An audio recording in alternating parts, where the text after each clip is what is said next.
I've worn the Whoop every single day for the last 30 days and it changed my life. In today's video, I'm going to show you what I love about it, what I don't like about it, and also compare it to the Apple Watch Ultra, which I've also worn every day, so you can see if you want to buy it. The Whoop is a wearable that tracks your workouts, your sleep, and the recovery of your body using your heart rate and your skin temperature.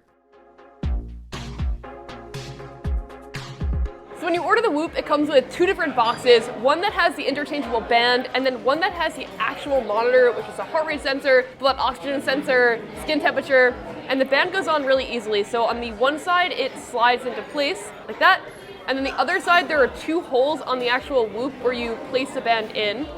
Clicks in like so, and then you just slide it on your wrist, and it has a really interesting clasp.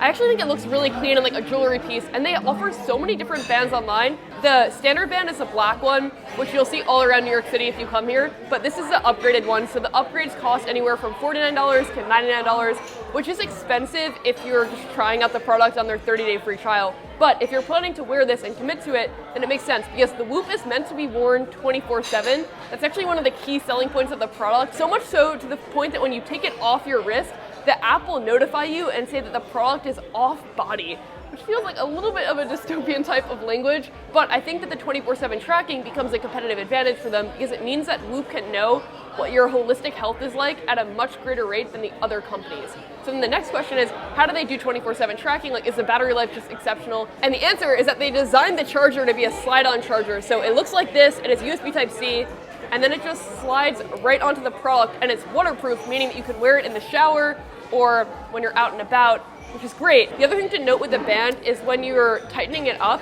the tightener is actually on the inside of the product, which is different than a lot of bands that will be on the outside, which does make it slightly more annoying to get the perfect fit. And fit is really important because you need the sensors to be tight enough to your wrist to be accurate. But then once you do lock in the fit, it looks pretty clean.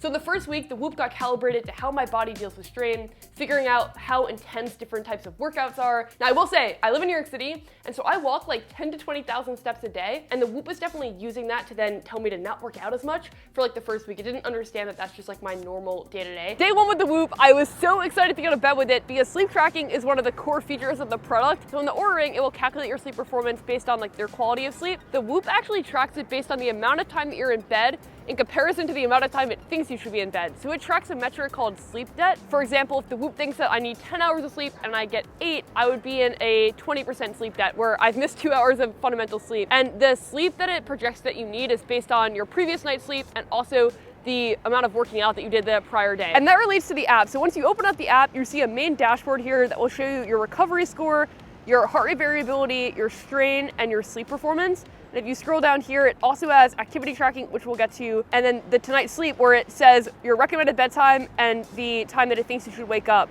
And if I go over to sleep, I can see my sleep performance. So last night it said that I needed 9 hours and I only got 5 hours and 52 minutes, unfortunately. And within that, I can click into it, see the different sleep stages, wake up events, efficiency, and respiratory rate. These are all similar to the Oura Ring and the Apple Watch. So an increase in your resting heart rate is often correlated to a decrease in your ability to perform. Like if your body's under stress, your resting heart rate tends to go up. Similarly, your HRV, which is your heart rate variability, is directly correlated to how much your body's recovered and what stress it's under. And HRV is a highly personalized metric, so the actual number is less important than the trend of the number. So for me, my HRV average is 99.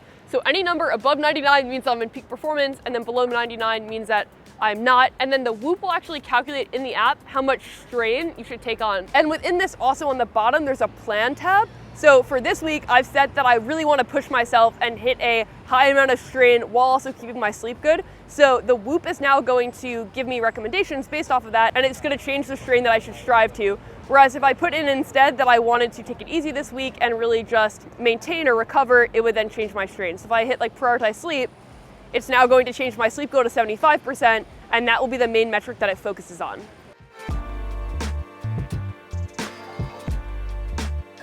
The app also has a health journal, which helps you tie your behavior to trends. So every day you can go in and say yes or no to different prompts that you set up. So for example, it could be like, did you have alcohol or caffeine? The two behaviors that I'm currently tracking are, did I hang out with family and friends, and did I travel? Because right now for work, I'm traveling about every 2 weeks. And so I wanted to see if plane rides had an effect on my recovery or my health. And shockingly, no. As long as I get a good amount of sleep and I work out, I'm good to go and the metrics are pretty good.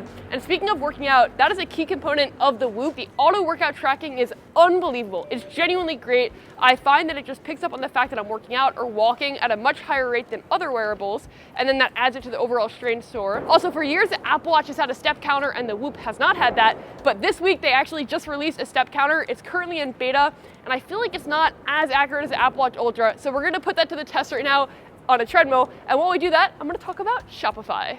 So right now the Apple Watch Ultra is starting at 8,721 steps tracked. Right now the Whoop is at 13,252 steps tracked. So I'm gonna walk 0.5 of a mile right now on the treadmill, which is 1,000 steps. While I do that, we'll talk about Shopify, which is the all-in-one commerce platform you've probably heard many of your favorite creators talk about. It's because they're very ingrained in the creator economy in an incredible way. They make commerce better for everyone by empowering the next generation of entrepreneurs, the world's biggest brands, and independent people that just want to post a listing for a new item. Shopify reduces the complexity of starting a business with a simple drag and drop store editor, and they have something called Shopify Magic, which uses AI to help you write the descriptions of your products and also isolate the background in product photography.